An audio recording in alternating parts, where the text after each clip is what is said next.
So tonight I had to decide whether I wanted to use my night doing my laundry or making a video.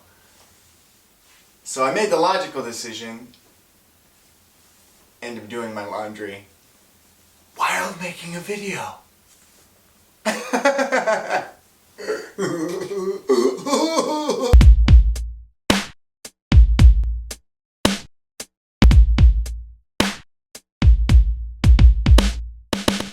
I actually didn't have a story this week, but when I was doing my laundry, I thought of one. I was like, I could tell a story about laundry. I know you guys are just quaking in your boots with excitement, but seriously, this story is the only laundry-related story that I could think of. Well, today's story happened a while ago. I think I was about 6 years old. The year was 2001, and I was at church. So when we were at church that day, I was wearing my favorite shirt. There was nothing special about my favorite t-shirt. It was white.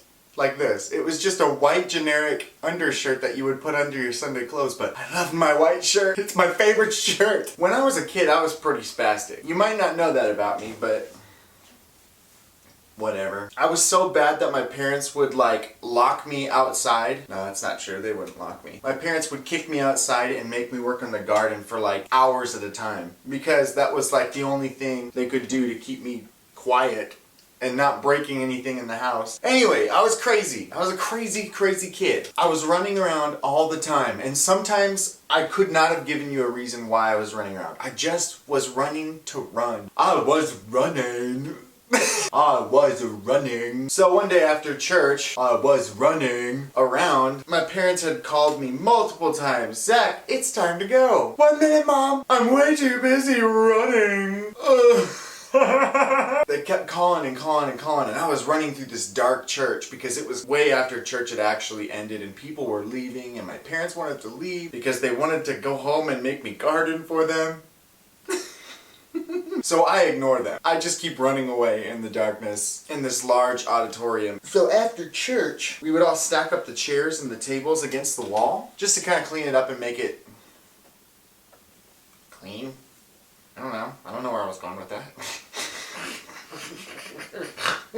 And in my spastic gallivanting about the church, blissfully ignorant of my surroundings, and it's dark in there, I'm just running. So my parents yell for me one more time, Zach, it's time to go outside.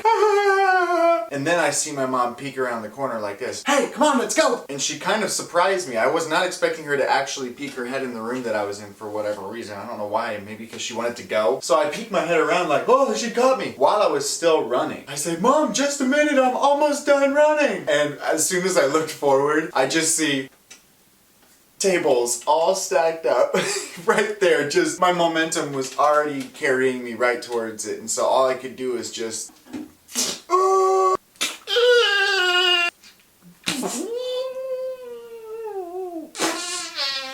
and I smacked my face right into the chairs, and I just heard a really loud snap. I broke my nose. I busted it right off to the side like that, and it was crooked like that for a while afterwards. So when I broke my nose, I'm just spurting with my lifeblood, just flopping around everywhere.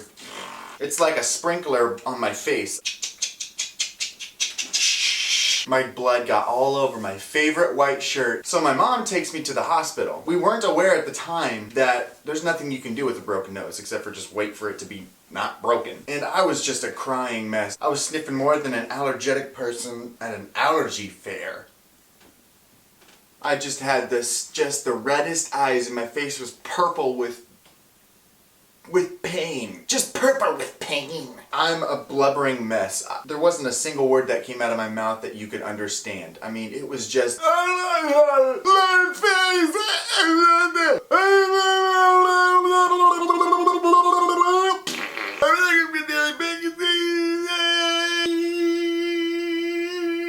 I was just spewing nonsense and blood. Nonsense and blood. So finally, once we get to the doctors, I start to calm down a little bit. If I remember correctly, the first words that I actually said were, oh man, I ruined my shirt.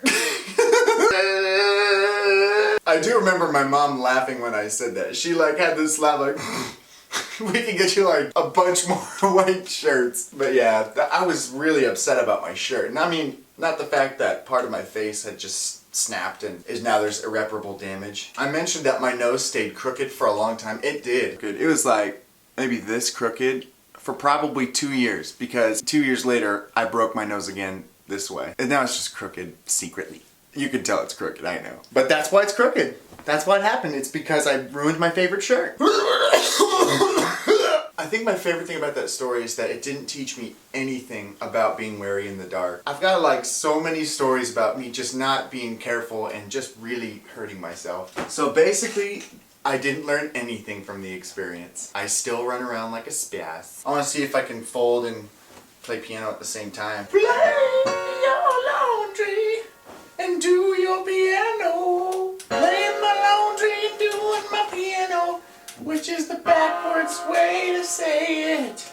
It's really good to do this. It's not really working. But hey, I got this far and I should just keep going.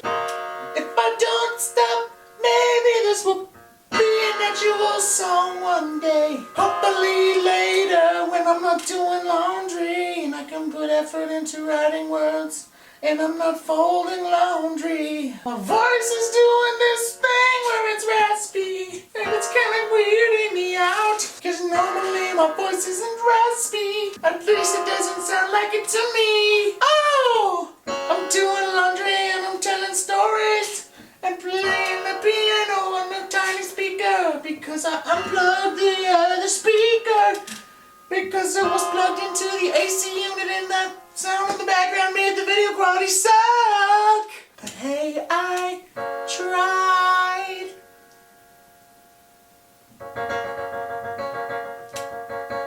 I also like this sock.